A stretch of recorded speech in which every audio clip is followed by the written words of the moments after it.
The right-wing military coup in Bolivia that ousted democratically elected socialist leader Evo Morales was celebrated by the West as a win for democracy. What does this so-called democracy look like? This guy, who won a majority of the vote in a democratic election, was replaced by this woman, who no one voted for. And now leftist leaders are being threatened with arrest and indigenous protesters are being murdered amid a mainstream media blackout and whitewash. Some democracy. Bolivia was the most stable and successful left-wing government in Latin America. Now it's being run by violent, unelected racists who charged Evo Morales with terrorism and sedition, threatened to jail him, and banned him from running in elections. The White House predictably celebrated the coup as a significant moment for democracy and a strong signal to the illegitimate regimes in Venezuela and Nicaragua. Several weeks of violence later, the State Department spokesperson added, "We encourage all Bolivians to continue the spirit of dialogue and respect." That's one way to describe the murder of indigenous protesters. How about those democracy-loving liberals who hate Trump? They're busy arguing that it wasn't a coup. Presidential candidate Elizabeth Warren couldn't bring herself to call it a coup. All she could muster was some wishy-washy statement calling for elections. Pretty pathetic stuff from a self-described progressive who claimed to be indigenous. But now she has nothing to say in defense of actual indigenous people. Progressive podcaster David Pakman called Morales authoritarian and lectured leftists against calling it a coup. There are a lot of people on the left that are either misunderstanding or just wrong in their conclusions about what has taken place in Bolivia, calling it in completely black and white terms a military coup. A writer at The Atlantic called it one of the few big victories democracy has won in recent years. The Economist said that the military leadership that overthrew Morales was just speaking up for democracy. The Guardian denied it was a coup and insisted that democracy is still working in Bolivia. And Kenneth Roth, the head of Human Rights Watch, called the coup a transitional moment and blamed strongman Evo Morales for instigating it. So how did this coup happen? Well, where there's a right-wing coup, there's almost always an American hand. Evo Morales won in democratic elections in October, but his right-wing opponent Carlos Mesa refused to accept the results, which encouraged right-wing gangs to riot in the streets. As reported by the Gray Zone, the riots were led by Luis Fernando Camacho, a Christian fascist multimillionaire. After Morales was forced to resign, Camacho stormed into the presidential palace with a Bible, vowing to return the country to Christ, while his followers burned the indigenous flag. These guys are a part of the same Latin American right-wing network backed by the US to destroy leftist governments and movements in Venezuela, Nicaragua, and Cuba. The right-wing street violence in Bolivia got a big assist from the Organization of American States, or OAS, a Cold War-era group that receives the majority of its funding from the US and has been used as a tool against left-wing governments in Latin America. The OAS declared Morales' win illegitimate. But according to an analysis by the Center for Economic and Policy Research, there were no irregularities in the election results. The OAS lied. Their lie gave the coup plotters the backing they needed to go all the way. The police rebelled and joined the rioters.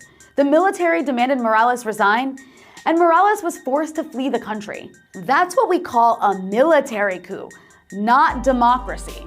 As it turns out, the military and police leadership who helped execute the coup were trained at the infamous US Military School of Americas, as well as FBI training programs where they learned the art of insurrection. Under threat from the fascists who took over, much of the government leadership belonging to Morales' political party were also forced to resign. Then Janine Áñez, a right-wing lawmaker with a history of anti-indigenous racism, declared herself president and quickly formed a cabinet that included 0 indigenous people. She did this while waving a Bible. So Bolivia went from having its first indigenous leader to having a female dictator. Yay, feminism! Áñez went on to ban Morales, who got 47% of the vote, from running in a future election, and her new interior minister threatened Morales with life imprisonment if he returned to the country.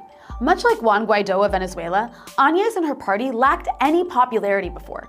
The only way these people can come to power is through a coup, because they don't have democratic support. Indigenous people account for over 40% of Bolivia's population. They were a major part of Morales' poor and working class base, and they've been organizing and protesting against the coup. We only have these chin straps and sticks. We don't have weapons, but we will defend ourselves. But we have our hearts in the right place, and we want to defend democracy. The coup government reacted by unleashing deadly violence. On November 19th, eyewitnesses say the military opened fire on anti-coup protesters at the Sencada gas plant in the indigenous city of El Alto, killing at least 8 people and injuring countless others. Áñez's coup government also threatened journalists covering the protests, so many of these acts of violence are being ignored by local media.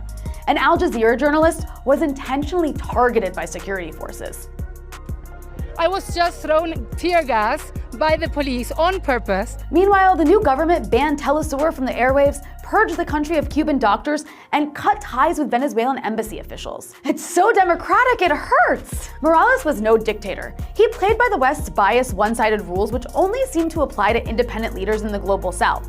So why do they hate him so much? Ser indígena y ser de izquierda antiimperialista es nuestro pecado.